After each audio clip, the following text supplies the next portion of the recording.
Private কারের পাশ থেকে দেখবেন যে স্যার 2টা টাকা দেন, কিছু খাই নাই, হায়রে ছিঁড়া কাপড়, মলিন চেহারা, ভাঙ্গা একটা থালা হাতে নিয়ে স্যার 5টা টাকা দেন। আল্লাহ আপনারা স্যার বানাইছে আর ওরে বানাইছে ভিখারি। আচ্ছা বলেন তো, জায়গাটা চেঞ্জ করতে আল্লাহর কত সময় লাগে? 1 সেকেন্ডও লাগে না। সো ও আম্মা সাইলা ফালা তানহার, ফরিয়াদিকে ধমক দিয়ে তাড়িয়ে দিও না, খবরদার। ওকে আল্লাহ ফরিয়াদি বানিয়ে পরীক্ষা করছে, আর তোমাকে আল্লাহ সম্পদশালী বানিয়ে পরীক্ষা করছে। আসসালামু আলাইকুম ওয়া রাহমাতুল্লাহি ওয়া বারাকাতুহু। নাহমাদুহু ওয়া নুসাল্লি আলা রাসূলিহিল কারীম, আম্মা বা'দু, ফাআউযু বিল্লাহি মিনাশ শাইতানির রাজীম। বিসমিল্লাহির রাহমানির রাহিম। ওয়াদ-দুহা ওয়াল-লাইলি ইযা সাজা মা ওয়াদ্দা'আকা রাব্বুকা ওয়া মা ক্বালা ওয়ালাল আখিরাতু খায়রুল লাকা মিনাল উলা। সাদাকাল্লাহুল আযীম। রব্বি ইশরাহ লি সাদরি ওয়া ইয়াসসির লি আমরি ওয়াহলুল উকদাতাম মিন লিসানি ইয়াফকাহু কওলি। আল্লাহ রাব্বুল ইজ্জা ওয়াল জালালের দরবারে শুকরিয়া জ্ঞাপন করছি যে আল্লাহ তাআলা আমাদেরকে পবিত্র মাহে রমাদানে এসে পৌঁছার সুযোগ করে দিয়েছেন এবং আজকের ইফতার পূর্ববর্তী রমাদান অ্যান্ড কোরআন রিফ্লেকশন প্রোগ্রামে উপস্থিত হওয়ার সুযোগ করে দিয়েছেন। আমরা সবাই পড়ছি কালিমাতুশ শুকর, আলহামদুলিল্লাহ। আল্লাহর শুকরিয়া জ্ঞাপনের পাশাপাশি আমি আজকের প্রোগ্রামের অর্গানাইজার বাংলাদেশ মুসলিম কমিউনিটি মালয়েশিয়াকে ধন্যবাদ জানাতে চাই, এরকম চমৎকার একটি রমাদানুল মুবারকে কোরআনিক একটি প্রোগ্রামের আয়োজন করবার জন্য। আমরা দোয়া করছি আল্লাহ তাআলা যেন এই কমিউনিটিকে ইসলামের জন্য কবুল করে এবং আমাদের যে ভাইরা নিরলস পরিশ্রম করে এই প্রোগ্রামগুলো আয়োজন করছে, আল্লাহ তাআলা এই পরিশ্রম, এই ডেডিকেশন, এফোর্ট যেন তাদের নাজাতের ওসিলা বানায়। সম্মানিত শুধু আমরা সবাই জানি এই মাসটির এত বরকতের কারণ হচ্ছে এটি কোরআন নাজিলের মাস। শাহরু রমাদান আল্লাযী উনজিলা ফীহিল কুরআন হুদাল লিন-নাস ওয়া বাইয়িনাতিম মিনাল হুদা ওয়াল ফুরকান। রমাদান এমন মাস যে মাসে আল্লাহ তাআলা কোরআন নাজিল করেছে। তো বেসিক্যালি এই মাসের মূল মর্যাদা কোরআনের কারণে। সাইয়েদনা জিবরিল আলাইহিস সালাম কোরআন নিয়ে এসেছেন, উনি শ্রেষ্ঠ ফেরেশতা হয়েছেন। আল্লাহর হাবিব সাল্লাল্লাহু আলাইহি ওয়াসাল্লামের উপর কোরআন নাজিল হয়েছে, ফলে উনি শ্রেষ্ঠ নবী হয়েছেন। রমাদানে কোরআন নাজিল হয়েছে, ফলে রমাদান শ্রেষ্ঠ মাস হয়েছে। কদরের রাতে কোরআন নাজিল হয়েছে, ফলে কদর শ্রেষ্ঠ রাত হয়েছে। আমরাও যারা কোরআনের সাথে সুসম্পর্ক গড়ে তুলব, কোরআনের সাথে অ্যাটাচমেন্ট বাড়াবো, আমাদেরকেও শ্রেষ্ঠত্বের মর্যাদায় আল্লাহ তাআলা আসীন করবেন ইনশাআল্লাহ বিইذنিল্লাহ। তো আজকের প্রোগ্রামের আমার ফার্স্ট অ্যান্ড ফরমোস্ট রিমাইন্ডার হচ্ছে কোরআন নাজিলের মাসে আমরা যেন বেশি বেশি কোরআনের সাথে নিজেদের সম্পর্ককে নবায়ন করি এবং মজবুত করি। কার কীরকম কোরআনের সাথে সম্পর্ক আপনি নিজেই জানেন। প্রতিদিন কত পৃষ্ঠা কোরআন তেলাওয়াত করেন, কোরআনের অর্থ পড়েন, কোরআনের তাফসির পড়েন কিংবা শোনেন, আপনি নিজেই জানেন। সো নিজে নিজে যেন একটু নিজেকে যেন কাঠগড়ায় দাঁড় করাই এবং নিজেকে যেন জিজ্ঞেস করি যে আমার সাথে কোরআনের সম্পর্ক কতটুকু মজবুত। যদি ঘাটতি থাকে, গ্যাপ থাকে, এটা যেন আমরা মেক আপ করি, ফুলফিল করি এই বরকতময় মাসে। আপনারা খেয়াল করে থাকবেন যে শুরুতেই আমি সূরা ওয়াদ-দুহা ওয়াল-লাইলি ইযা সাজার কয়েকটি আয়াত তেলাওয়াত করেছি। তো আজকে আমরা এই সূরাটির সংক্ষিপ্ত তাফসির পেশ করব ইনশাআল্লাহ বিইذنিল্লাহ। যে মজলিসে কোরআনের তাফসির হয়, আল্লাহর কালামের ব্যাখ্যা উপস্থাপন করা হয়, প্রেজেন্টেশন করা হয়, এর চেয়ে শ্রেষ্ঠ মজলিস কি পৃথিবীতে হতে পারে? আমরা পৃথিবীর সবচাইতে শ্রেষ্ঠতম একটি মজলিসে এখন বসে আছি। প্রিয় ভাই এবং বোনেরা, আমরা সূরা দোহার তাফসির শুনবো। এই সূরাটা মুখস্থ আছে না অনেকের? কোরআনের যে সমস্ত সূরা আমাদের অনেকেরই মুখস্থ, তার মধ্যে এটা অন্যতম একটা সূরা। এবং দেখবেন যে ইমাম সাহেবরা প্রায় এই সূরা তেলাওয়াত করে। যে সমস্ত সূরা দিয়ে প্রায় নামাজ পড়া হয়, এর মধ্যে অন্যতম একটা সূরা হচ্ছে সূরাতুদ দোহা। মুআয ইবনে জাবাল রাদিয়াল্লাহু তাআলা আনহুকে আল্লাহ রাসূল সাল্লাল্লাহু আলাইহি ওয়াসাল্লাম একটা এলাকার ইমাম বানিয়ে পাঠিয়েছিলেন। ওই এলাকার মুসল্লিরা ছিলেন, লোকজন ছিলেন শ্রমজীবী, কাজ করে খেত। সারাদিন ওট দিয়ে পানি সেচ করে খেজুর গাছে পানি দিত, খেজুরের চাষাবাদ করত, সারাদিন কষ্ট করে নামাজে যে জয়েন করত। তো উনি মাগরিবের নামাজে সূরা ফাতিহার পরে সূরা বাকারা তেলাওয়াত শুরু করলেন। সূরা বাকারা কোরআনের সবচেয়ে ছোট সূরা না? 286টা আয়াত, মানে সবচেয়ে বড় সূরা।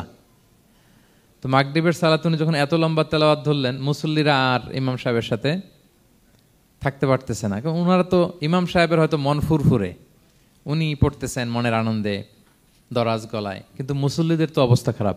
সারাদিন ওনারা খেতে খামারে কাজ করে আসছে, নামাজ ছেড়ে দিয়ে অনেকে চলে গেছে। একা একা নামাজ পড়ে যে আল্লাহ রাসূল সাল্লাল্লাহু আলাইহি ওয়াসাল্লামের কাছে যে বিচার দিল যে রাসূলুল্লাহ, দেখেন এমন একজন ইমাম আপনি অ্যাসাইন করেছেন আমাদের এলাকায়, মাগরিবের নামাজে উনি সূরা বাকারা পড়ে, আর আমরা হচ্ছে শ্রমজীবী। রাসূল সাল্লাল্লাহু আলাইহি ওয়াসাল্লাম খুব রেগে গেলেন, মুআয ইবনে জাবালকে ডেকে বললেন, হে মুআয, আফাত্তানুন আন্ত, তুমি কি সমাজে ফিতনা ছড়াচ্ছ? তুমি জানো না এরা কারা? তোমার কি সূরা ওয়াদ-দুহা ওয়াল-লাইলি ইযা সাজা মুখস্থ নাই? তোমার কি ওয়াশ-শামসি ওয়া-দুহাহা এটা মুখস্থ নাই? তোমার কি সাব্বিহ ইসমা রাব্বিকাল আ'লা এই সূরাগুলো তোমার জানা নাই? উনি বললেন জানা আছে। তো এগুলো রেখে দিয়ে মাগরিবের নামাজে কেন সূরা বাকারা ধরলা? তোমার মুসল্লিরা তো শ্রমজীবী মুসল্লি। যখন ইমামের দায়িত্ব হচ্ছে পেছনে কারা আছে এটা খেয়াল করা। অনেক সময় ইমাম সাহেব আল্লাহু আকবার বলে যে নামাজ ধরছে, কি হচ্ছে পেছনে আর খোঁজ খবর নাই। আল্লাহর হাবিব সাল্লাল্লাহু আলাইহি ওয়াসাল্লাম কিন্তু এমন ইমাম ছিলেন না, উনি অত্যন্ত বিবেকবোধ সম্পন্ন একজন ইমাম ছিলেন। একবার পেছনে এক বাচ্চার কান্না শুনে উনি নামাজ ছোট করে দিয়েছেন। সবাই বললেন, ইয়া রাসূলুল্লাহ, এত ছোট নামাজ তো কখনো পড়তে দেখি না। তখন রাসূল সাল্লাল্লাহু আলাইহি ওয়াসাল্লাম বললেন, একটা ছোট বাচ্চার কান্নার আওয়াজ আমার কানে এসেছে, আমার মনে হচ্ছে বাচ্চাটাকে সামলাতে নারীদের কাতারে একটা মায়ের খুব কষ্ট হচ্ছে, এজন্য নামাজটা আমি খাটো করে দিয়েছি। দেখেন কি চিন্তা চেতনা, পিছনে কি হচ্ছে সব রাসূল সাল্লাল্লাহু আলাইহি ওয়াসাল্লাম এটা খেয়াল করতেন।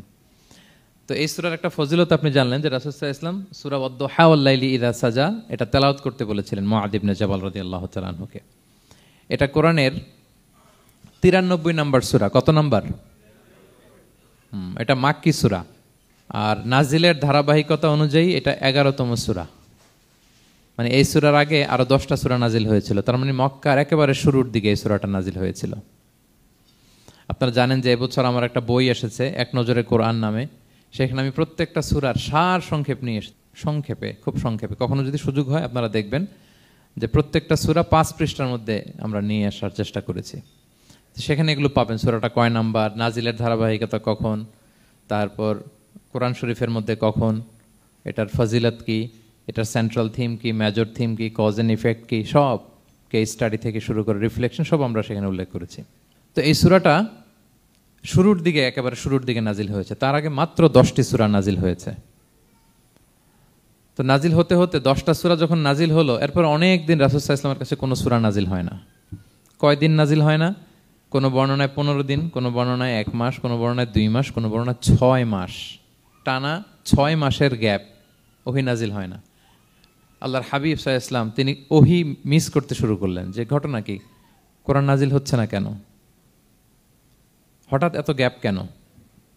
ওনার মাথায় কয়েকটা জিনিস ঘুরপাক খেলো। একটা ঘুরপাক খেলো যে আমার কোনো কাজে আল্লাহ আবার অসন্তুষ্ট হলো নাকি, অথবা আমি কোরআনের আয়াত এই বাণীগুলো পৌঁছে দেওয়ার ক্ষেত্রে আমার কোনো গাফলতি হয়ে গেল নাকি, সামহাও কি আল্লাহর সাথে আমার কানেকশন এটা কি লুজ হয়ে যাচ্ছে, আমি কি কোনোভাবে আল্লাহ থেকে দূরে সরে পড়তেছি। রাসূল সাল্লাল্লাহু আলাইহি ওয়াসাল্লাম টেনশনে পড়ে গেলেন, চিন্তায় পড়ে গেলেন, কি রে ওহী আসে না কেন, আসে না কেন, আসে না কেন। এটা ছিল একটা দিক।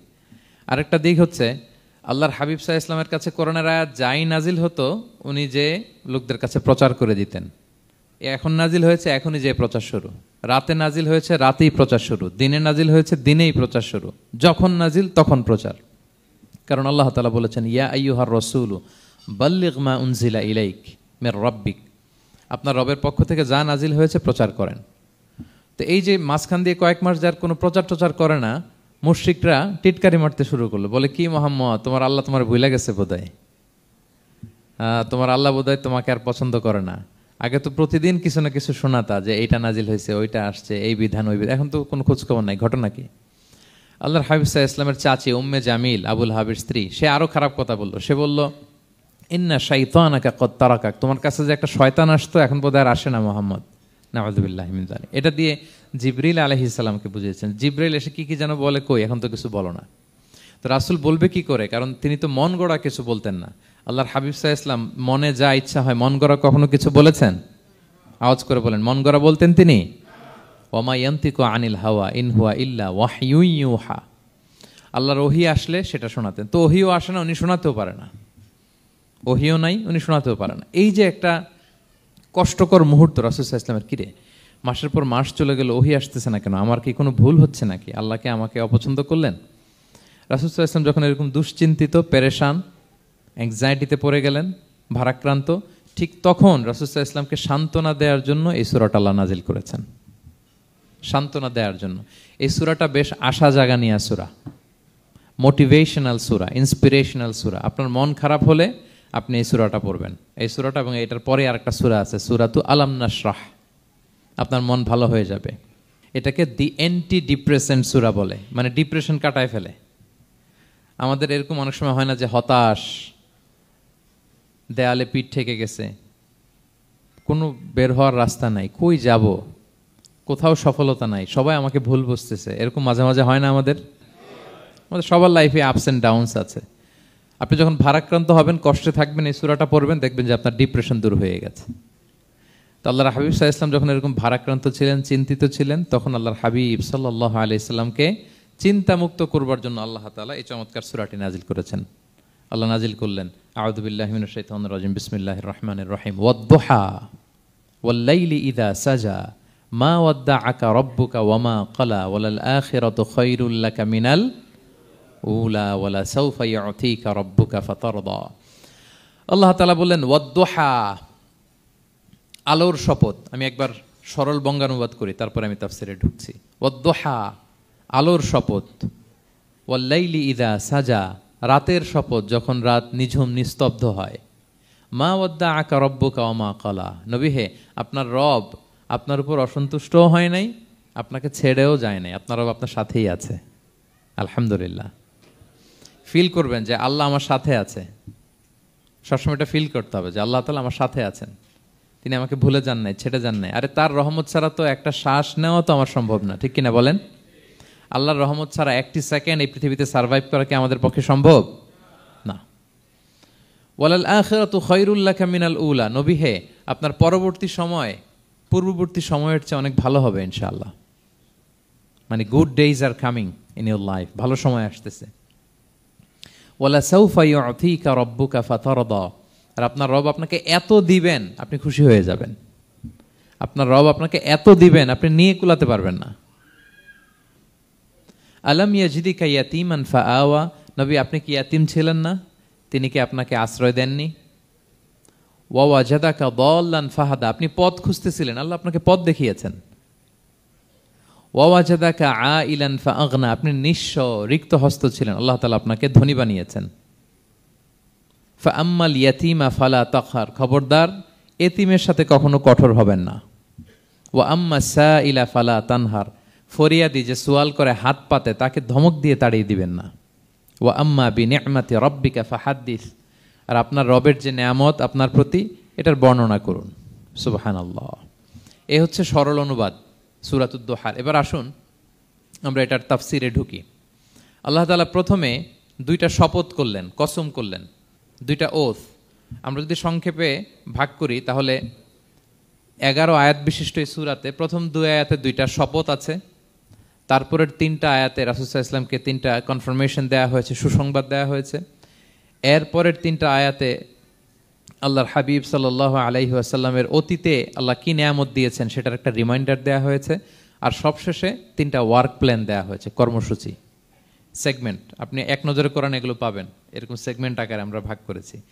আই রিপিট, আমি আবারও বলছি, সূরা দোহার 11 আয়াত বিশিষ্ট এই সূরার প্রথম 2 আয়াতে 2টি শপথ, তারপরের 3 আয়াতে 3টি সুসংবাদ, তারপরের 3 আয়াতে অতীতে যে রাসূলকে নেয়ামত দেওয়া হয়েছিল সেটা স্মরণ করিয়ে দেওয়া, আর শেষ 3 আয়াতে 3টা ওয়ার্ক প্ল্যান, কর্মসূচি, রাসূল সাল্লাল্লাহু আলাইহি ওয়াসাল্লাম কি করবেন।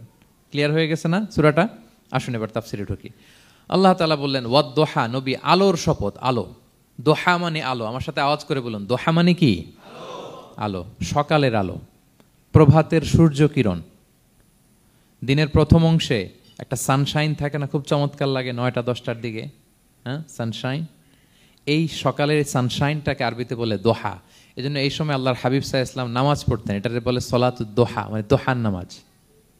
এটাকে বলে সলাতুদ দোহা, দোহার নামাজ। তো দেখেন রাসূল সাল্লাল্লাহু আলাইহি ওয়াসাল্লামের মন ভালো করবার জন্য প্রথমে আল্লাহর ওয়ার্ডিংটা দেখেন, আল্লাহ তাআলা কেমন চমৎকার শব্দ চয়েস করেন। প্রথমে আল্লাহ বললেন আলো।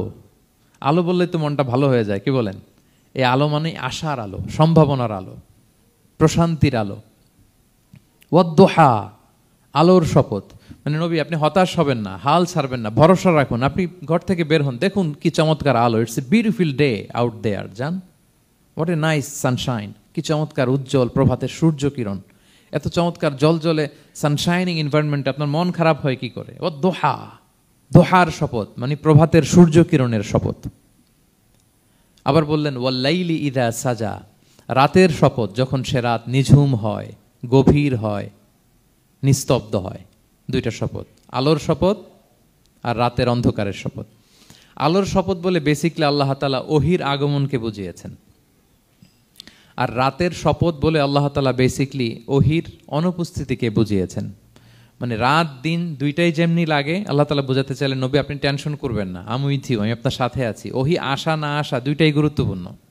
রেগুলার যদি ওহি আসে, এটা রিসিভ করতে আপনার কষ্ট হয়ে যাবে। আল্লাহর পক্ষ থেকে আসমানি কিতাবের যে ওহি, এটা সাধারণ কোনো কথা না। ইন্না সানুলকি আলাইকা কওলান সাকিলা, এটা খুব ভারী, হেভি ওয়েট। এটা পাহাড়ে নাজিল করলে, লাউ আনজালনা হাযাল কুরআনা আলা জাবাল লারাআইতাহু খাশিআম মুতাসাদ্দিআম মিন খাশিয়াতিল্লাহ, এটা মাউন্ট এভারেস্টের উপর নাজিল করলে পাহাড় ভেঙে খান খান হয়ে যেত। শীতের রাতে কোরআন নাজিল হলে রাসূল সাল্লাল্লাহু আলাইহি ওয়াসাল্লাম ঘেমে একাকার হয়ে যেতেন, কপাল বেয়ে টপ টপ করে ঘাম পড়তে ওহি রিসিভ করতে যেয়ে। তিনি ওটের উপরে করে মরুভূমিতে চড়ছেন, ওহি নাজিল হলে ওটের বুক মাটিতে মিশে যেত।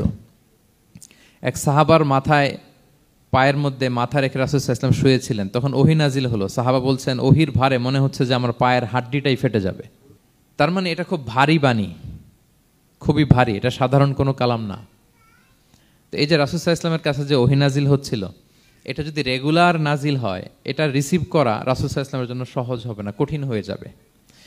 রেগুলার ওহি নাজিল হলে এটার যে পাওয়ার, প্রেশার, রাসূল সাল্লাল্লাহু আলাইহি ওয়াসাল্লামের স্নায়ু এটা বরদাস্ত করতে পারবে না। তো আল্লাহ বোঝাতে চাইলেন নবী, আমি কাফির রাজা বলে আপনাকে আমি ভুলে গেছি, কখনো না, নেভার এভার। বরং আপনার যাতে একটু রেস্ট হয়, আরাম হয়, আপনাকে একটু কমফোর্ট দেওয়ার জন্য আমি সাময়িকভাবে ইচ্ছে করে ওহিটা বন্ধ রেখেছি। সুবহানাল্লাহ পড়বেন না? আপনার যাতে একটু কমফোর্ট হয়, আপনার যেন একটু আরাম হয়, ওহি রিসিভ করে করে যেন আপনি অভ্যস্ত হতে পারেন, এজন্য আমি ইচ্ছা করে আপনাকে একটু আরাম দেওয়ার জন্য ওহি বন্ধ রেখেছি। সারাদিন যদি, মানে দিনের 24 ঘন্টায় যদি সূর্য থাকে, ভাল লাগবে? আচ্ছা বলেন, 6 মাস টানা সূর্য ভাল লাগবে আপনার? রোদের গরমে আমরা অস্থির হয়ে যাব। তো 12 ঘন্টা সূর্যের আলোর পরে যেমনি রাতের দরকার আছে, আল্লাহ বোঝাতে চাইলেন ওহি নাজিল হওয়ার পাশাপাশি মাঝে মাঝে ওহি ব্রেক দেওয়ার দরকার আছে, ওহি বন্ধ থাকার দরকার আছে। ফলে আপনি হ্যাবিচুয়েটেড হবেন, ওহি রিসিভ করা না করা এটা আপনার জন্য ইজি হয়ে যাবে। যখন আপনি, আপনার জন্য ওকে হয়ে যাবে, তখন আমি লাগাতার ওহি নাজিল করব। তাহলে ওরা যে বলে আমি আপনাকে ভুলে গিয়েছি, না, আমি আপনাকে ভুলি নাই, বরং আপনার আরামের জন্য খানিকটা সময় আপনাকে বিশ্রামের সুযোগ করে দেওয়ার জন্য আমি আল্লাহ ওহি বন্ধ রেখেছি। সুবহানাল্লাহ। তার মানে আল্লাহ তাআলা নবীকে ভুলেন নাই বা নবী সাল্লাল্লাহু আলাইহি ওয়াসাল্লামের উপর অসন্তুষ্ট হন নাই, ইচ্ছে করে আল্লাহ তাআলা কিছুদিন ওহি বন্ধ রেখেছেন। প্রতিদিন সূর্য থাকলে যেমনি ভাল লাগে না, মানে 24 ঘন্টা, এজন্য 12 ঘন্টা সূর্য দিয়ে আল্লাহ 12 ঘন্টা রাত দিয়েছেন, আমাদের আরামের, বিশ্রামের, ঘুমের আয়োজন করেছেন। ঠিক তেমনি রেগুলার ওহি রিসিভ করলে রাসূল সাল্লাল্লাহু আলাইহি ওয়াসাল্লামের জন্য কষ্ট হয়ে যাবে, এজন্য ইচ্ছে করে আল্লাহ গ্যাপ দিয়েছেন। আল্লাহর হাবিব সাল্লাল্লাহু আলাইহি ওয়াসাল্লামের উপর আল্লাহ অসন্তুষ্ট হননি।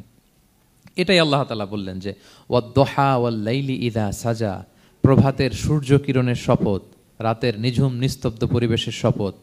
মা ওয়াদ্দাআকা রাব্বুকা ওয়া মা ক্বালা, আপনার রব আপনারে ভুলেও যায় নাই, আপনারে ছেড়েও যায় নাই, আপনার উপর নাখোশও হয় নাই। সুবহানাল্লাহ। আপনার রব আপনার সাথেই আছে, এটা সবসময় ফিল করবেন যে আমার রব আমার সাথে আছে। এটা ফিল করলে আপনার মধ্যে যে সাহস আসবে, আপনি কল্পনাই করতে পারবেন না যে এত এনার্জি আপনার ভিতরে আসলো কি করে। আপনারা খেয়াল করেছেন, বছর খানিক আগে ভারতবর্ষের আমাদের এক বোনের সামনে কিছু সন্ত্রাসী, ওরা জয় শ্রীরাম জয় শ্রীরাম বলতেছিল, মনে আছে? কিন্তু আমার ওই বোন মুস্কান কি বলছিল বলেন তো?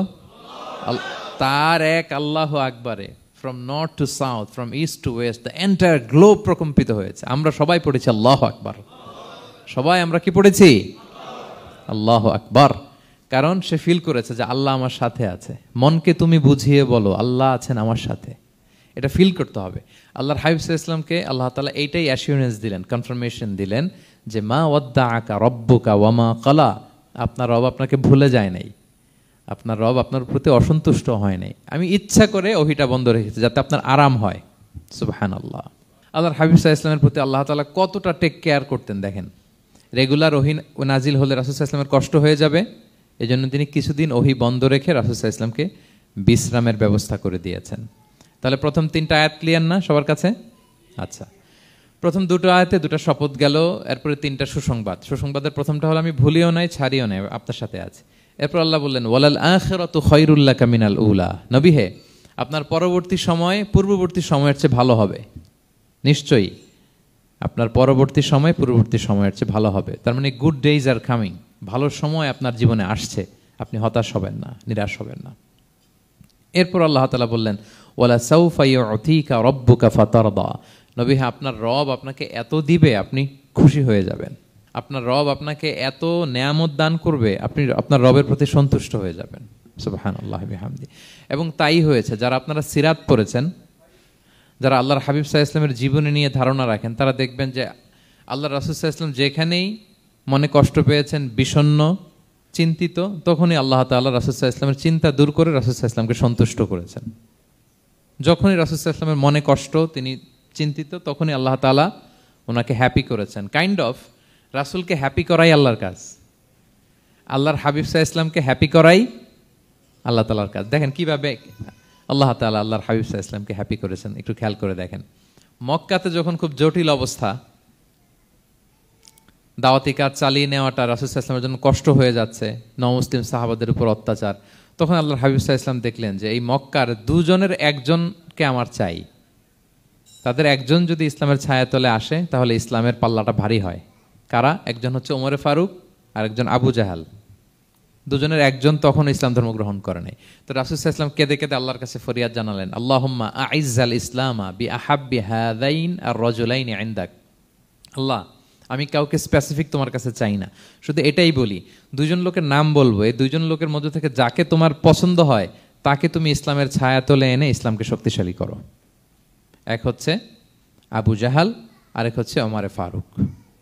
এই দোয়াটা তিনি করতে লাগলেন, আর খুব চিন্তিত, দুজনের কেউই মুসলমান হয় না। একদিন হঠাৎ সাহাবারা বললেন, ইয়া রাসূলুল্লাহ, আল্লাহর হাবিব সাল্লাল্লাহু আলাইহি ওয়াসাল্লাম তখন দারুল আরকামের ভেতরে বসা, সাহাবারা বললেন, ইয়া রাসূলুল্লাহ, আপনি এখান থেকে সরে যান, কারণ ওমরে ফারুক নাঙ্গা তলোয়ার নিয়ে আসতেছে আপনাকে হত্যা করবার জন্য। তো আল্লাহ রাসূল সাল্লাল্লাহু আলাইহি ওয়াসাল্লাম বললেন যে তোমরা সরে যাও, আমার মনে হচ্ছে ওই যে চোখের পানি ছেড়ে আমি দোয়া করেছি, ওই দোয়া আজকে কবুল হতে শুরু করেছে, তোমরা সরো। ঠিকই ওমরে ফারুক রাদিয়াল্লাহু তাআলা আনহু আসলেন, এসে তিনি তলোয়ার রেখে দিয়ে বললেন, আশহাদু আল্লা ইলাহা ইল্লাল্লাহ ওয়া আশহাদু আন্না মুহাম্মাদান আবদুহু ওয়া রাসূলুহু, আমি সাক্ষ্য দিচ্ছি আল্লাহ ছাড়া কোনো ইলাহ নেই এবং আপনি আল্লাহর প্রেরিত বান্দা এবং রাসূল। এই দৃশ্য দেখে রাসূল সাল্লাল্লাহু আলাইহি ওয়াসাল্লাম খুশি হয়ে গেলেন। ওয়ালা সাউফা ইউতিকা রাব্বুকা ফাতারদা, আল্লাহ বলেছিলেন যে নবী হে, আপনাকে এত দিব, আপনার রব আপনাকে এত নেয়ামত দিবে, আপনি শুধু খুশিই হবেন, সন্তুষ্ট হবেন আমার প্রতি। এই যে রাসূল সাল্লাল্লাহু আলাইহি ওয়াসাল্লামের দোয়া কবুল করে আল্লাহ তাআলা ওমরে ফারুককে ইসলামের ছায়াতলে এনে ইসলামকে শক্তিশালী করলেন, ফাতারদা, রাসূল সাল্লাল্লাহু আলাইহি ওয়াসাল্লাম খুশি হয়ে গেলেন। এভাবে প্রতিটা ক্ষেত্রে। মক্কাতে যখন খুব কঠিন অবস্থা, রাসূল সাল্লাল্লাহু আলাইহি ওয়াসাল্লাম তায়েফে চলে গেলেন দাওয়াত দেওয়ার জন্য। নেইবারিং সিটি, আপনারা যে হজ উমরা করেছেন জানেন, মক্কার পাশের সিটি তায়েফ। দাওয়াত দিলেন, দাওয়াত প্রত্যাখ্যান করলো তারা। শুধু তাই না, ফিজিক্যালি হ্যারেস করা হলো আল্লাহর হাবিব সাল্লাল্লাহু আলাইহি সাল্লামকে। রাসূল সাল্লাল্লাহু আলাইহি ওয়াসাল্লামের জামা ধরে, গা ধরে টানা হেচড়া করা হলো, পাথর মারা হলো, তিনি রক্তাক্ত হলেন। হামালাতুল জিবাল, পাহাড় রক্ষী ফেরেশতারা বলল, ইয়া রাসূলুল্লাহ, আপনি যদি আদেশ দেন তায়েফের দুই দিকের পাহাড় দিয়ে এমন চাপা দিব, পুরো তায়েফের জনপদ একেবারে ভ্যানিশ হয়ে যাবে। আল্লাহর হাবিব সাল্লাল্লাহু আলাইহি ওয়াসাল্লাম বললেন, না, আমি আশা করি তাদের পরবর্তী নেক্সট জেনারেশনের কেউ না কেউ পড়বে লা ইলাহা ইল্লাল্লাহ মুহাম্মাদুর রাসূলুল্লাহ। তাই হয়েছে। এখন তায়েফে যান, শুধু মসজিদ আর মসজিদ, মসজিদ আর মসজিদ। কি চমৎকার পরিবেশ! তায়েফে গেলে মনেই হবে না আরব দেশ। বৃষ্টি হয় প্রতিদিন, অনেক চাষাবাদ হয়, চমৎকার এলাকা, রাসূল সাল্লাল্লাহু আলাইহি ওয়াসাল্লামের দোয়ার বরকত। তো তায়েফবাসী দাওয়াত প্রত্যাখ্যান করলো। রাসূল সাল্লাল্লাহু আলাইহি ওয়াসাল্লাম গায়ের রক্ত পরিষ্কার করে নাখলা নামক খেজুরের বাগানে যায়েদ রাদিয়াল্লাহু তাআলা আনহুকে ফজরের নামাজ পড়তেছিলেন। আল্লাহর হাবিব সাল্লাল্লাহু আলাইহি ওয়াসাল্লাম যখন ফজরের সালাতে তেলাওয়াত করতে লাগলেন, একদল জিন পাশ দিয়ে যাচ্ছিল, তারা তাদের এলাকায় যেয়ে বলল, ইন্না সামি'না কুরআনান আজাবা ইয়াহদি ইলা রুশদি ফাআমান্না বিহি। জিনেরা আগে আকাশের উপরে উঠে ফেরেশতারা কি বলে চুরি করে শুনে আসতো, হঠাৎ জিনেরা আর উপরে যেতে পারে না। উপরে যেতে চাইলেই ফাআতবাআহু শিহাবুন সাকিব, আগুনের পাথর মারা হয়। ঘটনা কি? সব জিনেরা বৈঠক বসালো। ঘটনা কি? আগে কত তথ্য আগেই জেনে যেতাম, জেনে গণকদেরকে বলতাম, গণকরা আমাদেরকে ধন্যবাদ জানাইতো। তো এখন তো আসমানের সিকিউরিটি এত বেড়ে গেল কেন? কারণ কি? ওই যে শেষ নবী আসার কথা যে মনে হয় চলে আসছে, দেখো তো কোথায় আসছে উনি।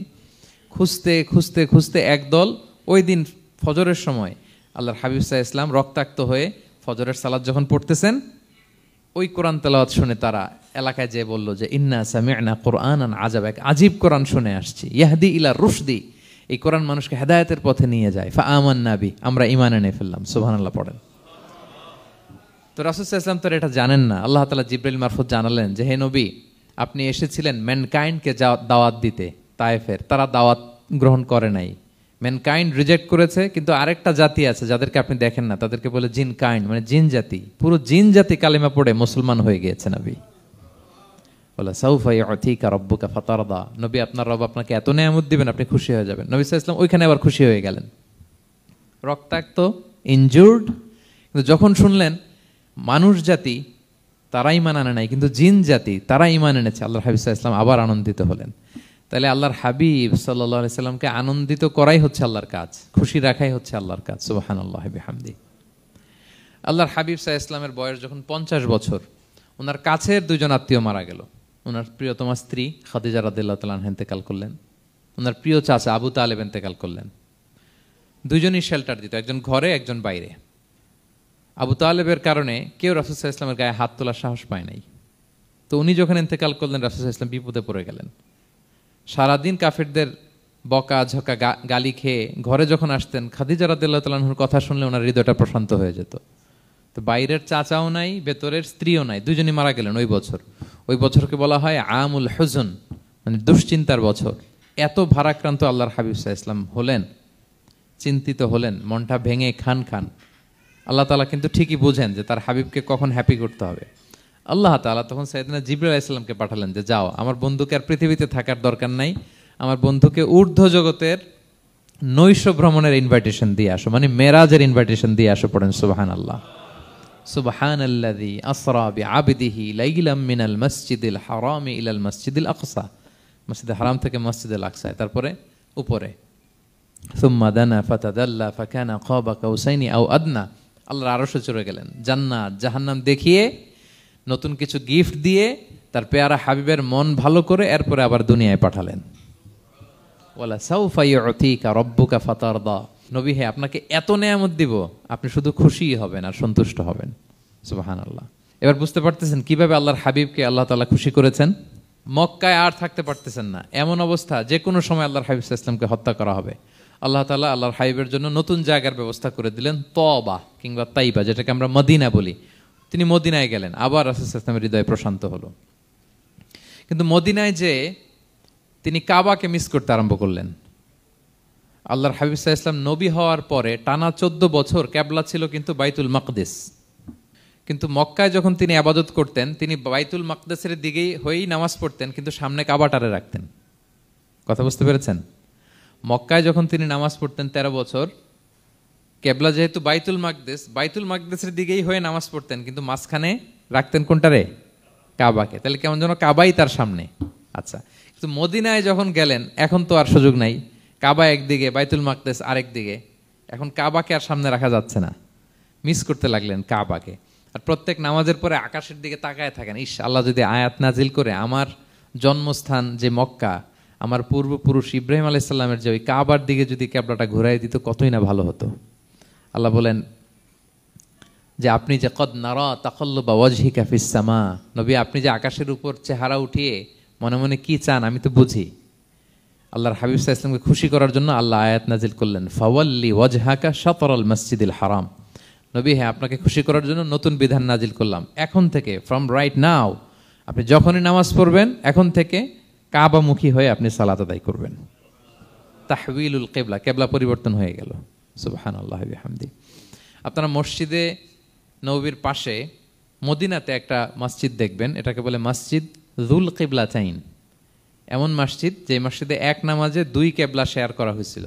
মানে এই আয়াত যখন নাজিল হলো, আল্লাহর হাবিব সাল্লাল্লাহু আলাইহি ওয়াসাল্লামের সাথে একজন নামাজ পড়ে যে ওই মসজিদে যে দেখে কিছু লোক নামাজ পড়তেছে ওই বাইতুল মাকদিসের দিকে হয়ে, কারণ তখন পর্যন্ত ওইটাই কিবলা। তিনি নামাজরত অবস্থায় এদেরকে বললেন যে তোমরা তো জানো না এই মাত্র আয়াত নাজিল হয়েছে, কিবলা কিন্তু আর ওই দিক নাই, ডাইরেকশন চেঞ্জ, এদিকে হয়ে যাও। তো ইমাম সহ মুসল্লি সব ঘুরে নামাজের মধ্যে ওইদিকে হয়ে গেছে। তাহলে একই নামাজে 2টা কিবলা শেয়ার করা হয়েছে, ফলে তখন থেকে মসজিদের নাম হয়ে গেছে মসজিদ যুল কিবলাতাইন, 2 কিবলাওয়ালা মসজিদ। তাহলে দেখেন আল্লাহর হাবিব সাল্লাল্লাহু আলাইহি ওয়াসাল্লামকে খুশি করার জন্য আল্লাহ তাআলা কিবলা চেঞ্জ করে দিছে। সুবহানাল্লাহ বলতে পারলেন না? এভাবে যখনই আল্লাহর হাবিব সাল্লাল্লাহু আলাইহি ওয়াসাল্লাম বিষণ্ণ, চিন্তিত, মন খারাপ, ওনার মন ভালো করার দায়িত্ব নিয়েছে কে? জিব্রাইল এসে শোনাতে লাগলো, আগের জামানায় কেউ 500 বছর 700 বছর হায়াত পেয়েছে। বনি ইসরাইলের অনেক মুজাহিদ 1000 বছর জেহাদ করেছে। কয় হাজার বছর জেহাদি করছে? 1000 বছর। আমরা হায়াত পাই কয় বছর? আমাদের হায়াত কয় বছর অন অ্যান অ্যাভারেজ? 60-70। আল্লাহর হাবিব সাল্লাল্লাহু আলাইহি ওয়াসাল্লাম এটাই বলেছেন যে আমার উম্মতি মা বাইনা 60 ইলা 70, আমাদের গড় আয়ু 60 থেকে 70। ওয়া আকাল্লুহুম মা ইয়াজুযু যালিক, আর সামান্য অল্প সংখ্যকই মানুষ এটাকে ক্রস করতে পারে। এই কথা শুনে যে আগের উম্মত 1000 বছর জেহাদ করছে, এটা শুনে রাসূল সাল্লাল্লাহু আলাইহি ওয়াসাল্লাম আবার কাঁদতে আরম্ভ করলেন, হায় রে আমার গুনাহগার উম্মতের কি হবে? আমার উম্মত তো 60-70-ই শেষ, আমার উম্মতের কি হবে? আবার চিন্তিত, আবার কান্নাকাটি। তখন আল্লাহ তাআলা নাজিল করলেন, ইন্না আনসালনাহু ফি লাইলাতিল কদর ওমা আদরাকা মা লাইলাতুল কদর লাইলাতুল কদরি খায়রুম মিন আলফি শাহর। নবী আপনি কাঁদবেন না, ওদেরকে হায়াত দিছি বেশি, কদর দেই নাই। আপনার উম্মতকে হায়াত কম দিছি, কিন্তু আপনার উম্মতের জন্য আমি লাইলাতুল কদর রেখে দিয়েছি। এক কদরের রাতে ইবাদত করলে খায়রুম মিন আলফি শাহর, 1000 মাস ইবাদত করলে যে পরিমাণ সওয়াব, অতটুকু না, খায়ের এর চেয়ে বেশি সওয়াব আল্লাহ তাআলা আপনার উম্মতের আমলনামায় দিয়ে দিবেন।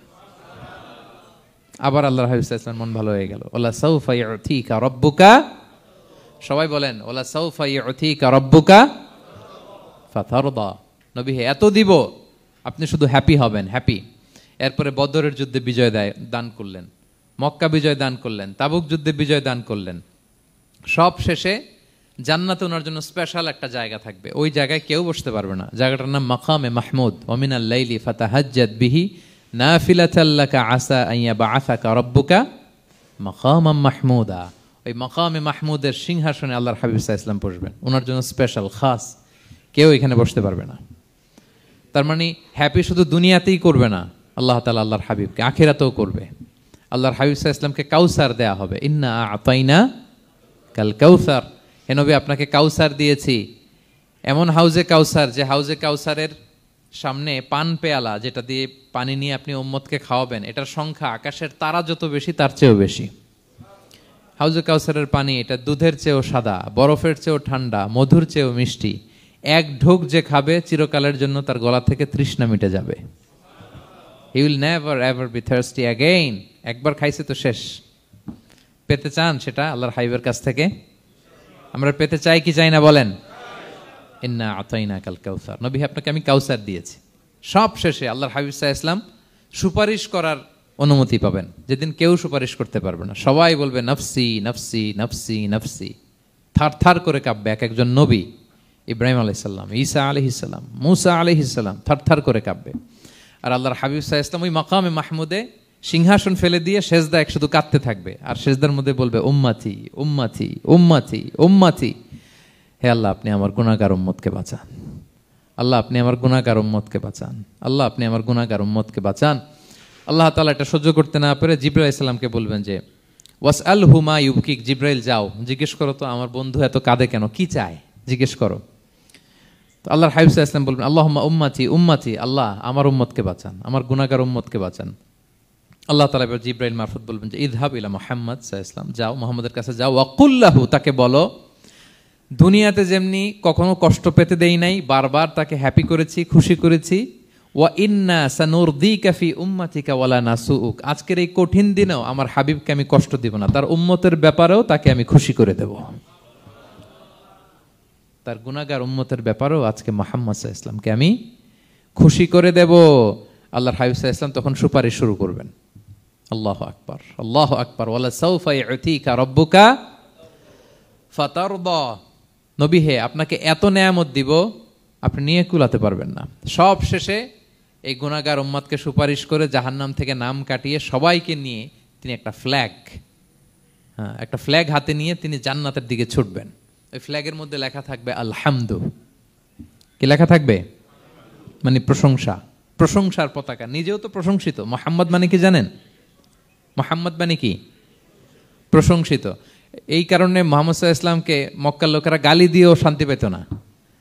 মানে যদি বলি এই প্রশংসিত লোকটা খারাপ, কথাটা হইল? প্রথমে আগে বলা লাগে কি?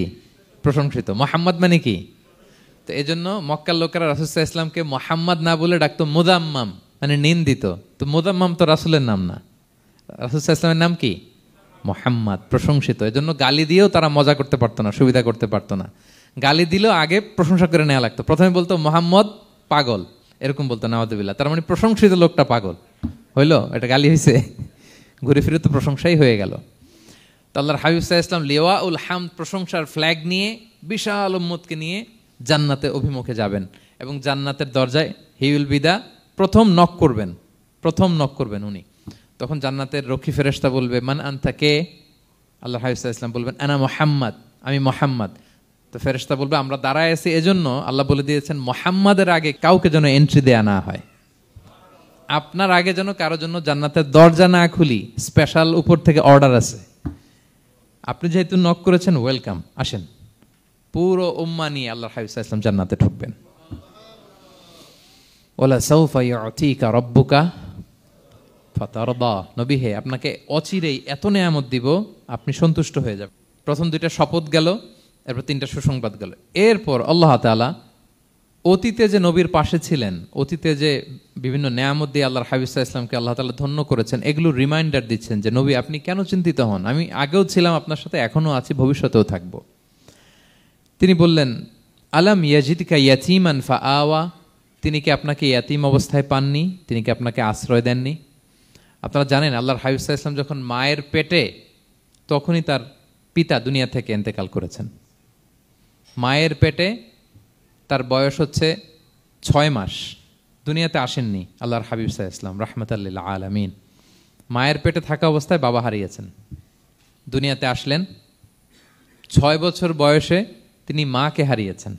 কয় বছর বয়সে? 6 বছর। তারপর মায়ের ইন্তেকালের পরে দাদার কাছে, আব্দুল মুত্তালিবের কাছে লালিত পালিত হতে লাগলেন। 8 বছর বয়সে দাদাও ইন্তেকাল করলেন। বাবা চলে গেলেন জন্মের আগে, মা চলে গেলেন 6 বছর মানে শিশু থাকতে। 8 বছর বয়সে তো শিশু, দাদাও চলে গেলেন। 8 বছর বয়স থেকে আল্লাহর হাবিব সাল্লাল্লাহু আলাইহি ওয়াসাল্লাম চাচার কাছে এতিম অবস্থায় লালিত পালিত হতে লাগলেন। এবং আবু তালেব এত ভালোবাসতো, ইমান আনে নাই, শেষ পর্যন্ত ইমান আনেনি, শিরকের উপরে ইন্তেকাল করেছে, কিন্তু আল্লাহর হাবিব সাল্লাল্লাহু আলাইহি ওয়াসাল্লামকে এত ভালোবেসেছেন, বাবার যে কি মানে পিতৃ স্নেহের যে কি মায়া, এটা বুঝতে দেন নাই কখনো, এটার অভাব কখনো তিনি টের পান নাই। ওনার যে বাবা নাই, আবু তালেবের কারণে এতটা ভালোবেসেছেন। তার মানে কখনোই রাসূল সাল্লাল্লাহু আলাইহি ওয়াসাল্লামকে লালন পালন, রক্ষণাবেক্ষণ, টেক কেয়ারের কোনো গ্যাপ আল্লাহ তাআলা রাখেননি। হালিমাতু সাদিয়ার কাছে, পরে মায়ের কাছে, উম্মে আইমানের কাছে, দাদা আব্দুল মুত্তালিবের কাছে, পরে চাচার কাছে, একটার পর একটা, স্লট বাই স্লট রেডি। সেটাই স্মরণ করে দিলেন যে নবী এমন তো হয় নাই যে আপনাকে লালন পালনের জন্য কেউ ছিল না। আলাম ইয়াজিদকা ইয়াতীমান ফাআওয়া, আপনার রব কি আপনাকে ইয়াতীম অবস্থায় আশ্রয়ের ব্যবস্থা করে দেননি? মানে তখন তো আমি ছিলাম আপনার সাথে, কেউ ছিল না, তখন তো আমি ছিলাম। তো আপনারা তো ভয় কিসের? আপনি হতাশ হবেন না, নিরাশ হবেন না, হাল ছাড়বেন না আপনি। তাহলে প্রিয় ভাইরা, আল্লাহর হাবিব সাল্লাল্লাহু আলাইহি ওয়াসাল্লাম ইয়াতীম অবস্থায় পৃথিবীতে এসেছিলেন এবং এজন্য ইয়াতীমের সাথে ভালো আচরণ তিনি করতে বলতেন আল্লাহর হাবিব সাল্লাল্লাহু আলাইহি ওয়াসাল্লাম। যারা এতিমকে ভালোবাসে আল্লাহ তাদেরকে ভালোবাসে। এবং আল্লাহর হাবিব সাল্লাল্লাহু আলাইহি ওয়াসাল্লাম বলতেন আনা ওয়া কাফিলুল ইয়াতীমি ফিল জান্নাতি কাহাতাইন, আমি এবং এতিমের রক্ষণাবেক্ষণকারী এইভাবে প্রতিবেশীর মতো জান্নাতে থাকব। এই 2 আঙ্গুলের মাঝে যেমনি গ্যাপ নাই, আমার আর এতিমের রক্ষণাবেক্ষণকারী তার বাড়ির মাঝখানে কোনো গ্যাপ থাকবে না জান্নাতে। We will be neighbour in paradise, জান্নাতে এরকম আমরা কাছাকাছি থাকবো। আল্লাহু আকবার পড়েন। তাহলে এতিমের রক্ষণাবেক্ষণকারীকে আল্লাহ তাআলা ভালোবাসেন। যারা এতিমকে পছন্দ করে না, এতিমকে তাড়িয়ে দেয়, তাদেরকে আল্লাহ পছন্দ করেন। আল্লাহ তাআলা বলেন আরাআইতাল্লাযী ইউকাযযিবু বিদ্দীন ফাযালিকাল্লাযী ইয়াদউল ইয়াতীম, যারা আখিরাতকে অবিশ্বাস করে তারাই এতিমকে ঘাড় ধাক্কা দিয়ে তাড়িয়ে দেয়। কোনো বিশ্বাসী কখনো এতিমের সাথে খারাপ আচরণ করে না। আপনাদের যাদের মন শক্ত, অনেকের চোখ দিয়ে পানি নামে না। আমার এক আত্মীয় আছে খুব আল্লাহওয়ালা, আমার জীবনে এত আল্লাহওয়ালা আমি দেখি নাই, কিন্তু ওনার চোখ দিয়ে পানি নামে না। বারবার এসে আমারে বলে যে মিজান কি করবো বলো, তুমি একটু মোনাজাত ধরো। আমার মনে আছে আমি ওনাকে নিয়ে মোনাজাত ধরতাম, তো ওনার কান্না আসে না চোখ দিয়ে। এত আল্লাহওয়ালা, খুব ভালো মানুষ, কিন্তু চোখ দিয়ে পানি নামে না। এটা অনেকের হয়, নানা কারণে হয়। তো আল্লাহর হাবিব সাল্লাল্লাহু আলাইহি ওয়াসাল্লাম বলেছেন কারো যদি চোখ দিয়ে পানি না নামে বা হৃদয় নরম না হয়, তারা যেন এতিমের মাথায় হাত বুলিয়ে দেয়। এক সাহাবী এসে বললেন, ইয়া রাসূলুল্লাহ, আমার হৃদয়টা বড় শক্ত, হৃদয় নরম হয় না। রাসূল সাল্লাল্লাহু আলাইহি ওয়াসাল্লাম বললেন, তাই? আচ্ছা, আতুহিব্বু আন ইয়ালিনা কলবুক, তুমি কি চাও তোমার হৃদয় নরম হোক, ওয়া তুদরাকা হাজাতুক, এবং তোমার আশা পূরণ হোক? তিনি বললেন, হ্যাঁ। তখন রাসূল সাল্লাল্লাহু আলাইহি ওয়াসাল্লাম বললেন, ইরহামিল ইয়াতীম, এতিমের উপর রহম করো। ওয়ামসা আলা রাসি, এতিমের মাথায় হাত বুলিয়ে দাও। ওয়া আতইমহু মিন তুআমিক, তোমার খাবার এতিমকে খাওয়াও। তালিনু কলবুক, তোমার অন্তর নরম হবে। তুদরাকা হাজাতুক, তোমার ইচ্ছা পূরণ হবে। তাহলে হৃদয় যদি শক্ত থাকে, কার মাথায় হাত বুলাবেন? বুলাইছেন কখনো? হ্যাঁ, বুলিয়েছেন? খুঁজে খুঁজে হাত বুলাবেন। বাংলাদেশে তো অনেক অরফেনেজ আছে, অনাথ আশ্রম, ওখানে যাবেন।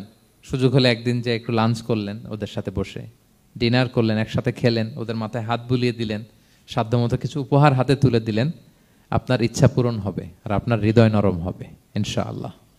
আর এতিমকে আদর করা মানে নবী সাল্লাল্লাহু আলাইহি ওয়াসাল্লামের প্রতি ভালোবাসা দেখানো, কারণ আমার নবী এতিম হয়ে বড় হয়েছেন। এতিমের প্রতি ভালোবাসা প্রকারান্তরে নবী সাল্লাল্লাহু আলাইহি ওয়াসাল্লামের প্রতি ভালোবাসা দেখানো হয়, কারণ আমার নবী এতিম হয়ে বড় হয়েছেন। সুবহানাল্লাহ।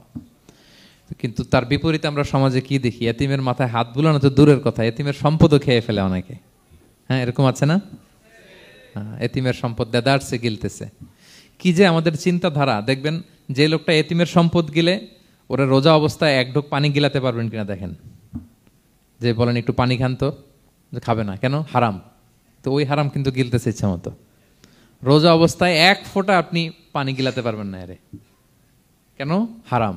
কিন্তু ওইদিকে ভাতিজার সম্পদ গিলতেছে দেদারসে। আল্লাহ বলেন, এটা ভাতিজার সম্পদ না, এটা তুমি জাহান্নামের আগুন পেটে ঢুকাচ্ছ। জাহান্নামের আগুন। ইন্নাল্লাযীনা ইয়াকুলুনা আমওয়ালাল ইয়াতামা যুলমান ইন্নামা ইয়াকুলুনা ফি বুতুনিহিম নারা ওয়া সায়াসলাউনা সাঈরা। যারা এতিমের সম্পদ খায়, এটা সম্পদ না, এটা জাহান্নামের আগুন তুমি পেটে ঢুকাচ্ছ। সো এতিমের প্রতি যেন আমরা নমনীয় হই, তাদের মাথায় হাত বুলাই, তাদের জন্য খরচ করি, তাদের প্রতি যেন আমরা দয়াদ্র হই, কারণ আমার নবী এতিম অবস্থায় বড় হয়েছেন।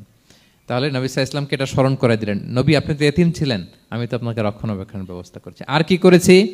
ওয়াজাদাকা দাল্লান ফাহাদা, নবী আপনাকে আমি এমন অবস্থায় পেয়েছি, আপনি পথ খুঁজতেছিলেন, আমি আপনাকে পথ দেখিয়েছি।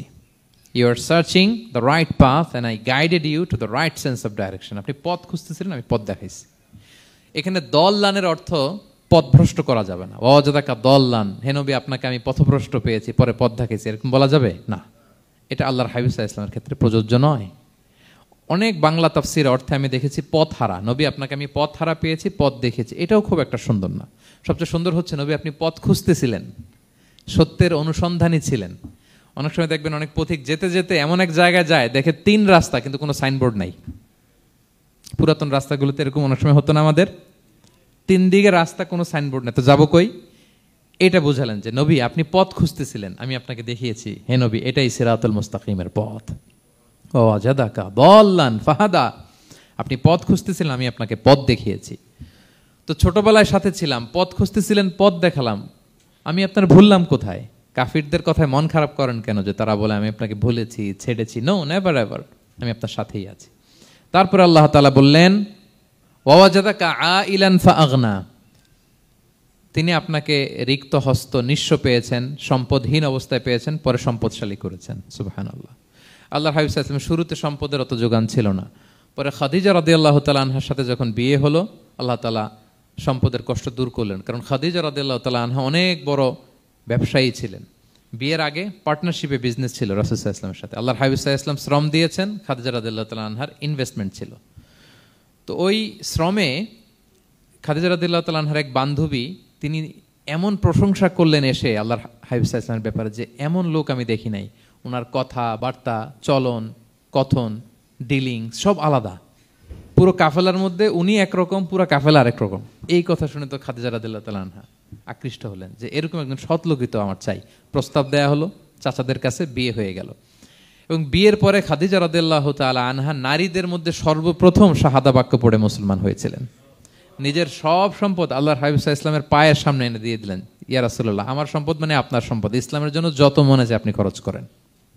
ওয়াজাদাকা আইলান ফাআগনা, আপনাকে আল্লাহ নিঃস্ব পেয়েছেন, সম্পদের ব্যবস্থা করে দিলেন। পরবর্তীতে মদিনায় যে খায়বার যুদ্ধের পরে অনেক সম্পদের ব্যবস্থা আল্লাহ তাআলা করে দিয়েছিলেন। তাহলে ছোটবেলায় ইয়াতিম ছিলেন, আল্লাহ টেক কেয়ার করলেন। পথ খুঁজতেছিলেন, আল্লাহ পথ দেখায় দিলেন। আর্থিক সমস্যা ছিল, এটাও আল্লাহ দূর করে দিলেন। এবার আল্লাহ তাআলা বিষ্ণু ঈসা ইসলামকে 3টা ওয়ার্ক প্ল্যান দিবেন, কর্মসূচি। 1 নম্বর কর্মসূচি হচ্ছে ফাআম্মাল ইয়াতীমা ফালা তাকহার। নবী খবরদার, এতিমের সাথে কখনো কঠোর আচরণ করবেন না। 1 নম্বর কর্মসূচি। কারণ আপনিই তো এতিম ছিলেন। এতিমের দুঃখ আপনি না বুঝলে বুঝবে কে? এতিমের সাথে কখনো কঠোর হবেন না। আল্লাহর হাবিব সাল্লাল্লাহু আলাইহি ওয়াসাল্লাম কখনো এতিমের সাথে কঠোর হন নাই। এতিম তো দূর কি বাত, কারোর সাথে তিনি কঠোর হন নাই। ওনার কাছে চাইলে উনি না বলতে পারতেন না।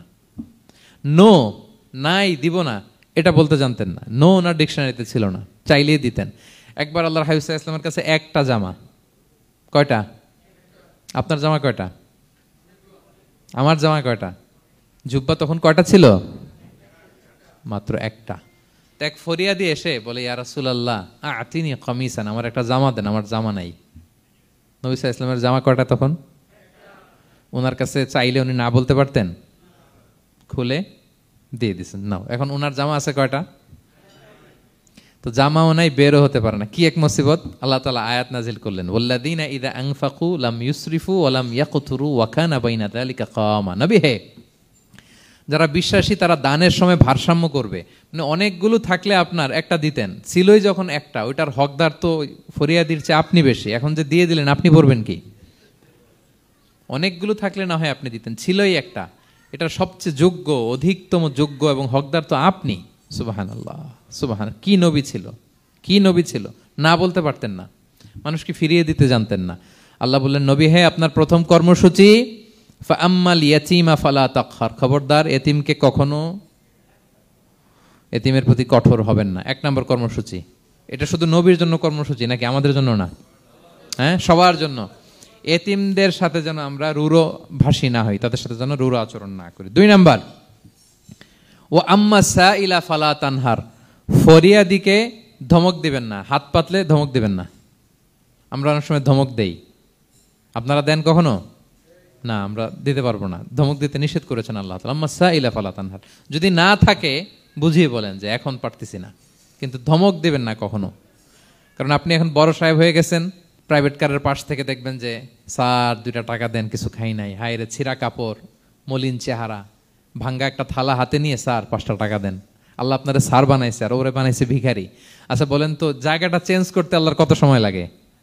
ওরে ভিতরে বসায় স্যার বানাবে আর আপনারে ভাঙ্গা একটা থালা দিয়ে এরকম ওই যে টোল টোল যেখানে নেয় ওখানে দাঁড় করাবে। বলেন আল্লাহর কয় সেকেন্ড লাগবে? লাগবে? লাগবে? 1 সেকেন্ডও লাগে না। সো ও আম্মা সাইলা ফালা তানহার। ফরিয়াদিকে ধমক দিয়ে তাড়িয়ে দিও না, খবরদার। ওকে আল্লাহ ফরিয়াদি বানিয়ে পরীক্ষা করছে, আর তোমাকে আল্লাহ সম্পদশালী বানিয়ে পরীক্ষা করছে। তাহলে 1 নম্বর কর্মসূচি ছিল এতিমের সাথে রূঢ়ভাষী হবেন না। 2 নম্বর হচ্ছে ফরিয়াদিকে ধমক দিবেন না। 3 নম্বর, ওয়া আম্মা বিনি'মাতি রাব্বিকা ফাহাদ্দিস। আল্লাহ তাআলা আপনাকে যে নেয়ামত দিয়েছে, এই নেয়ামতের আপনি কি করেন? বর্ণনা করেন। ওয়া আম্মা বিনি'মাতি রাব্বিকা ফাহাদ্দিস। আল্লাহ নেয়ামতের বর্ণনা করেন, শুকরিয়া করেন। কারণ আল্লাহ তাআলা আমাদের অনেককে ইয়াতিম বানায় নাই, আমাদেরকে ফরিয়াদি বানায় নাই। আমরা অনেকেই আছি, আমরা এখনো ইয়াতিম না। আমার আব্বা আম্মা এখনো বেঁচে আছেন, আমাদের অনেকের আব্বা আম্মা বেঁচে আছেন। ইয়াতিম মূলত ছোট অবস্থায় যদি বাবা মারা যায় তাকে আরবিতে ইয়াতিম বলে। মান মাতা আবুহু ওয়া হুয়া সগীর। কেউ ছোট, তার বাবা মারা গেছে, তাকে শরীয়তের পরিভাষায় কি বলে? ইয়াতিম। তা আমরা অনেকেই তো ইয়াতিম না, আমরা অনেকেই তো অন্যের কাছে হাত পাতা লাগে না। তো আমরা ভালো আছি না? আমাদের দেখবেন যে প্রায় হিসাবটা হচ্ছে আমার কি নাই। আমাদের হিসাবটা কি? কি নাই। কি যে আছে এটার হিসাব করে কুলানোও যাবে না, ঠিক কিনা বলেন? হ্যাঁ, ঠিক যেই মুহূর্তে এখানে বসে আমরা এই চমৎকার ইফতারি নিয়ে বসে আছি, ঠিক একই মুহূর্তে দেখবেন যে হসপিটালের আইসিইউতে শুয়ে শুয়ে কাতরাচ্ছে অনেকে। হ্যাঁ, ঠিক এই মুহূর্তে কিডনি ডায়ালিসিস চলতেছে, দেখছেন? কিডনি পেশেন্ট এদিকে ছিদ্র করে ব্লাড সব বের হয়ে রিফাইনিং হয়ে আরেক দিক দিয়ে ঢুকে। ওর চিৎকার শুনলে, বার্ন ইউনিটে গেছেন কখনো? আগুনে পোড়া রুগী, আপনার তো অনেক কিছু নাই, আমার এটা নাই, ওইটা নেই, আল্লাহ এটা দিল না, এটা নিয়ে আসেন। আপনি বার্ন ইউনিটে একদিন যায়েন, তাহলে বুঝবেন যে আল্লাহ আপনারে কত শান্তিতে রেখেছে। না খেয়ে কয় রাত কাটিয়েছি আমরা, বলেন তো? কত লোক বাড়ি ভাড়া পরিশোধ করতে পারে না, ঋণের বোঝায় জর্জরিত, দুরারোগ্য ব্যাধিতে আক্রান্ত, ক্যান্সারের লাস্ট স্টেজে, তাদের সাথে একটু দেখা করেন। 4th স্টেজে চলে আসছে ক্যান্সার পেশেন্ট, তার চেহারা, তার খাবার, তার চলাফেরা, কিভাবে তার প্রতিটা সেকেন্ড কাটে, একটু দেখে আসবেন, তাইলে বুঝবেন যে কত আল্লাহর দেয়া নেয়ামতের সাগরে হাবুডুবু খাই আমরা। এজন্য আল্লাহ বলেছেন 3 নম্বর কর্মসূচি হচ্ছে ওয়া আম্মা বিনি'মাতি রাব্বিকা ফাহাদ্দিস, আল্লাহর নেয়ামতের শুকরগুজার হও। আল্লাহ যে নেয়ামত দিয়েছে এই নেয়ামত তুমি বর্ণনা করো। অনেকে আছে আল্লাহর নেয়ামত দিলে ওটা প্রকাশ করতে চায় না, এটা আল্লাহ পছন্দ করে না। মানে আপনি যদি অনেক সম্পদশালী হন, আপনি সুন্দর পরিচ্ছন্ন জামা পরবেন, মানুষকে দান করবেন, আপনার বাড়ি ঘর সুন্দর হবে, এটা নিষেধ নয়, এটা ভালো। আপনি আল্লাহর দেয়া নেয়ামত ব্যবহার করতে পারবেন এবং বলতেও পারবেন, কিন্তু শুকরান লা ফখরান, শুকরিয়া স্বরূপ বলবেন, ফখর করে অহংকার করে না। বলতে পারেন আলহামদুলিল্লাহ, আল্লাহ তাআলা আমাকে 4টা ছেলে দান করেছে, 4 জন হাফেজ, আল্লাহ তাআলা আমাকে থাকার মতো একটা ঘর দিয়েছে, একটা বাড়ি দিয়েছে, একটা গাড়ি দিয়েছে, সম্মান নিয়ে সমাজে চলার মতো আল্লাহ তাআলা আমাকে দিয়েছেন। এটা যদি আপনি শুকরিয়া স্বরূপ বলেন, এটাতে সমস্যা নেই, কিন্তু অহংকার নিয়ে বলা যাবে না। ইন্নাল্লাহা ইউহিব্বু আইয়ারা আসারা নি'মাতিহি আলা আবদিহি, আল্লাহ তাআলা যে নেয়ামত তার বান্দাকে দিল, ওইটার একটা নমুনা দেখতে আল্লাহ পছন্দ করে। আল্লাহ বানাইছে আপনার বিলিয়নিয়ার, আপনি হচ্ছেন ছেঁড়া পরা জামা পরে চলেন, হবে? বানাইছে আল্লাহ তাআলা আপনাকে অনেক সম্পদশালী, আপনার চলা ফেরা কোনো রুচিই নাই, এটা হইল না। আল্লাহ চায় যে তোমার যে নেয়ামত দিছে এটার একটা নমুনা তোমার মধ্যে থাক, এটাও শুকরগুজার হওয়ার একটা আলামত। তাহলে 3 নম্বর কর্মসূচি কি? ওয়া আম্মা বিনি'মাতি রাব্বিকা ফাহাদ্দিস, আল্লাহর নেয়ামতের শুকরগুজার হও, আল্লাহ তাআলা যে নেয়ামত দিয়েছে সেটা বর্ণনা করো। তাহলে প্রিয় ভাইয়েরা, সূরাতুদ দোহা এটা হচ্ছে একটা মোটিভেশনাল সূরা, আশা জাগানিয়া সূরা, অ্যান্টি ডিপ্রেশন বলি আমি এই সূরাটাকে। ডিপ্রেশন থাকলে চলে যাবে, কারণ ওয়ালাল আখিরাতু খায়রুল লাকা মিনাল উলা, হে নবী আপনার পরবর্তী সময় আপনার পূর্ববর্তী সময়ের চেয়ে ভালো। সবসময় আশাবাদী হবেন। সূরা দোহার 1 নম্বর শিক্ষা হচ্ছে বি অপটিমিস্টিক, মানে অপটিমিজম, আশাবাদী হওয়া, নিরাশ হওয়া যাবে না। বিশ্বাসীদের, মুমিন মুসলিমের ডিকশনারিতে হতাশা নিরাশা নাই, আমার ডিকশনারিতে অন্তত নাই, আপনাদের আছে কিনা জানি না। আজকে থেকে বলেন, আপনাদের ডিকশনারিতে হতাশা নিরাশা রাখবেন? আমাদের কোনো হতাশা নাই, নিরাশা নাই, কারণ আমরা যে পরিস্থিতিতে থাকি না কেন, আমাদের সাথে কে আছেন? লা তাহজান ইন্নাল্লাহা মা'ানা, চিন্তিত হয়ো না, আল্লাহ আমার সাথে আছেন। আল্লাহ আমার সাথে আছেন বললেই দেখবেন মুস্কানের মতো এক তাকবীর আপনার মুখ দিয়ে বেরোচ্ছে, এমন এনার্জি বেরোচ্ছে, গোটা বিশ্ব আপনি জয় করে ফেলবেন তখন। এটাই আমাদের সবচেয়ে বড় পাওয়ার। আমাদের সাথে কে আছে? ইন্নাল্লাহা মা'ানা, আল্লাহ তাআলা আমাদের সাথে আছেন। তাহলে সূরা দোহার আজকের তাফসীরের 1 নম্বর লেসন হচ্ছে optimism. Believer should be optimistic always. বিশ্বাসীরা আশাবাদী হয়, নিরাশ হয় না, হতাশ হয় না, হাল ছাড়ে না। বিশ্বাসীরা ভরসা রাখে এক মহান সত্তার উপর। আওয়াজ করে বলেন তো, তিনি কে? আল্লাহর উপর ভরসা রাখে, আমরা নিরাশ হই না। 2 নাম্বার শিক্ষা হচ্ছে গ্রেটফুলনেস, কৃতজ্ঞতা। আপনার জীবনে অনেক কিছু আছে, নাই নাই বলবেন না, শুধু কমপ্লেইন করবেন না। অনেকে দেখবেন শুধু অভিযোগ, এটা নাই ওইটা নাই, এই পাইলাম না, ওর আছে এটা, ওর, আমার সাথে কেন এমন হয়, আমার সাথে শুধু আমার সমস্যা। এগুলো যারা বলে তাদেরকে আল্লাহ নেয়ামত আরো ছিনিয়ে নেয়। বরং যারা অল্প পেয়েও বলে আলহামদুলিল্লাহ, তাদেরকে নেয়ামত দেওয়ার ধারাবাহিকতা আল্লাহ তাআলা অব্যাহত রাখেন। সব অবস্থায় আলহামদুলিল্লাহ, যে কোনো পরিস্থিতিতে, যে কোনো অবস্থায় কি বলবো আমরা? আপনি খেয়াল করে দেখেন না যে আপনার কি কি আছে, কত কিছু যে আপনার আছে, অবাক করা। 3 নাম্বার কাইন্ডনেস। 3 নম্বর লেসন হচ্ছে কাইন্ডনেস, দয়া। আমরা যেন অন্যের প্রতি দয়াশীল হই। আপনি অন্যের প্রতি দয়ালু হলে আপনার প্রতি দয়ালু হবো কে? ওয়াল্লাহু ফি আউনি আবদিহি মা দামাল আবদু ফি আউনি আখি। আল্লাহ ততক্ষণ পর্যন্ত কোনো বান্দার সাহায্যে থাকে যতক্ষণ পর্যন্ত ওই বান্দা তার ভাইয়ের সাহায্যে থাকে। তাহলে বলেন তো, আল্লাহর সাহায্য পাওয়ার প্রথম শর্ত কি? অন্যের জন্য সাহায্যের হাত বাড়িয়ে দেওয়া। তাহলে মনে থাকবে তো? নাকি এতিমকে ধাক্কা দিয়ে বের করে দিবেন? ফরিয়াদিকে ধমক দিবেন একটা? বড় সাহেব তো আপনি, বড় স্যার, খবরদার। তাহলে 1 নম্বর লেসন অপটিমিজম। আমরা হতাশ হব না, হতাশা আমাদের ডায়েরিতে নাই, আমরা আশাবাদী, আমরা আল্লাহর রহম ভরসার ভিখারি, ঠিক কিনা বলেন? 2 নম্বর লেসন হচ্ছে গ্রেটফুলনেস। আমরা সবসময় আল্লাহর প্রতি শুকরগুজার হব, কৃতজ্ঞ হব। আল্লাহর হাবিব সাল্লাল্লাহু আলাইহি ওয়াসাল্লাম বলতেন, আল্লাহুম্মা জাআলনি সাবুরা ওয়া জাআলনি শাকুরা ওয়া জাআলনি ফি আইনি সগীরা ওয়া ফি আয়ুনিন নাসি কাবীরা। আল্লাহ আপনি আমাকে ধৈর্যশীল বান্দা বানান, আপনি আমাকে শুকরগুজার বানান।